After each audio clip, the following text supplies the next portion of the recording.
ಏನು ಈ ಕಾರ್ಯಕ್ರಮ ನಡೀತಾ ಇದೆ ಇವತ್ತು ಬಂಗಾರಪ್ಪ ಈ ನಮ್ಮ ಆಶ್ರಯ ಬೊಮ್ಮನಕಟ್ಟೆ ಆಶ್ರಯ ಬಡಾವಣೆಗೆ ಬಂಗಾರಪ್ಪ ಬಡಾವಣೆ ಅಂತ ಏನು ನಾಮಕರಣ ನಡೀತಾ ಇದೆ. ಏನಪ್ಪ ಇದು ಉದ್ದೇಶ ಅಂತ ಅಂದರೆ, ಇದು 1993ರಿಂದ ಇದು ಆಶ್ರಯ ಬಡಾವಣೆಯಾಗಿ ನಮ್ಮ ಬೊಮ್ಮನಕಟ್ಟೆ ಭಾಗದಲ್ಲಿ ತಲೆ ಎತ್ತಿತ್ತು. ಇಲ್ಲಿ ಅಲ್ಲಿ 1993ರಿಂದನೂ 2026ವರೆಗೂ ಇಲ್ಲಿವರೆಗೂ ಅದು ಆಶ್ರಯ ಬಡಾವಣೆಯಾಗೆ ಉಳಿದಿತ್ತೆ.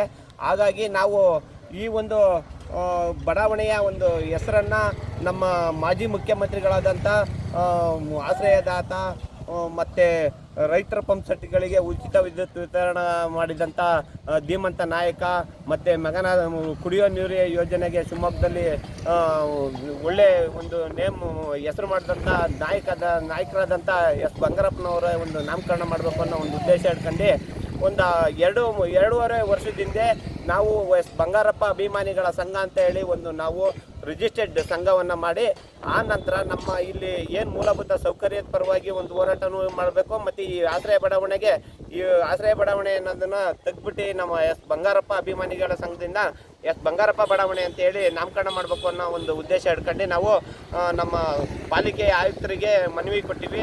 ಅದೇ ರೀತಿ ನಮ್ಮ ಜಿಲ್ಲಾ ಮಂತ್ರಿಗಳಾದಂಥ ಎಸ್ ಮಧು ಬಂಗಾರಪ್ಪನವರಿಗೂ ನಾವು ಮನವಿಯನ್ನು ಸಲ್ಲಿಸಿರ್ತೀವಿ. ಅದು ಹಂತವಾಗಿ ಎಲ್ಲ ರೀತಿಯಲ್ಲೂ ಕಾನೂನಾತ್ಮಕವಾದಂಥ ಒಂದು ಎಲ್ಲ ರೀತಿಯ ಇದರಲ್ಲೂ ಪಾಸ್ ಆಗ್ತಾ ಹೋಗಿ ಅದು ಮುಂದೆ ನಮ್ಮ ಕರ್ನಾಟಕ ಸರ್ಕಾರದ ಒಂದು ಕ್ಯಾಬಿನೆಟಲ್ಲಿ ಅನುಮೋದನೆ ದೊರಕಿರ್ತಿದೆ. ಆ ಅನುಮೋದನೆ ಕೊಟ್ಟಂಥ ನಮ್ಮ ಘನವೆತ್ತ ಕಾಂಗ್ರೆಸ್ ಸರ್ಕಾರಕ್ಕೆ ನಮ್ಮ ಎಸ್ ಬಂಗಾರಪ್ಪ ಅಭಿಮಾನಿಗಳ ಸಂಘ ಬೊಮ್ಮನಕಟ್ಟೆ ಶಿವಮೊಗ್ಗ ಇವರ ವತಿಯಿಂದ ನಾವು ಅವರಿಗೆ ಅಭಿನಂದನೆಯನ್ನು ತಿಳಿಸ್ತಾ ಇದ್ದೀವಿ.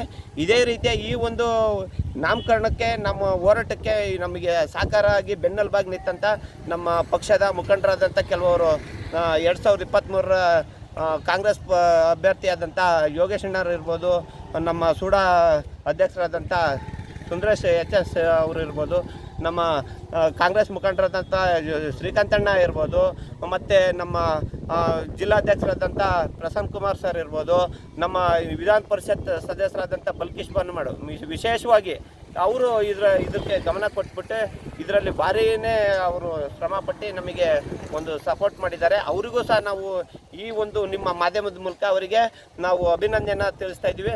ಮತ್ತು ಇದೇ ರೀತಿ ಈ ಒಂದು ನಾಮಕರಣ 18/3/2026ರಂದು ನಮಗೆ ಅನುಮೋದನೆ ಸಿಕ್ಕಿದಂಥ ಒಂದು ಆದೇಶ ಕಾಪಿ ಬಂತು.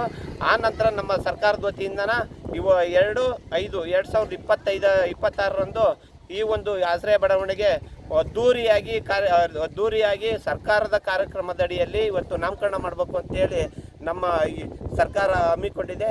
ಅದೇ ರೀತಿ ನಾಳೆಯ ಒಂದು 2/5/2026ರಂದು ನಡೆಯುವಂಥ ಎಲ್ಲ ಕಾರ್ಯಕ್ರಮಕ್ಕೆ ಮತ್ತು ಈ ಭಾಗದಲ್ಲಿ ಏನು ಮಹಾತ್ಮ ಗಾಂಧಿ ವಿಕಾಸ್ ಯೋಜನೆ 2ನೇ ಹಂತದ ಒಂದು 125 ಕೋಟಿಯ ಕಾಮಗಾರಿಯ ಶಂಕುಸ್ಥಾಪನೆಯೂ ಸಹ ಈ ಒಂದು ಕಾರ್ಯಕ್ರಮದಡಿಯಲ್ಲೇ ನೆರವೇರಲಿರೋದ್ರಿಂದ ಈ ಒಂದು ಕಾರ್ಯಕ್ರಮಕ್ಕೆ ಹೆಚ್ಚಿನ ಸಂಖ್ಯೆಯಲ್ಲಿ ಎಲ್ಲ ಸಾರ್ವಜನಿಕರಾಗಿರ್ಬೋದು, ಸ್ಥಳೀಯರಾಗಿರ್ಬೋದು, ಮತ್ತು ಬಂಗಾರಪ್ಪರ ಅಭಿಮಾನಿಗಳಾಗಿರ್ಬೋದು, ಪಕ್ಷದ ಕಾರ್ಯಕರ್ತರು ಎಲ್ಲರೂ ಭಾಗವಹಿಸ್ಬೇಕಂತೇಳಿ ಈ ಒಂದು ಮಾಧ್ಯಮದ ಮೂಲಕ ನಿಮಗೆ ತಿಳಿಸ್ತಾ ಇದ್ದೀನಿ. ಸರ್, ಮಾಲ್ತೇಶ್ ಬೊಮ್ಮನಕಟ್ಟೆ ಎಸ್ ಬಂಗಾರಪ್ಪ ಅಭಿಮಾನಿಗಳ ಸಂಘದ ಅಧ್ಯಕ್ಷರು.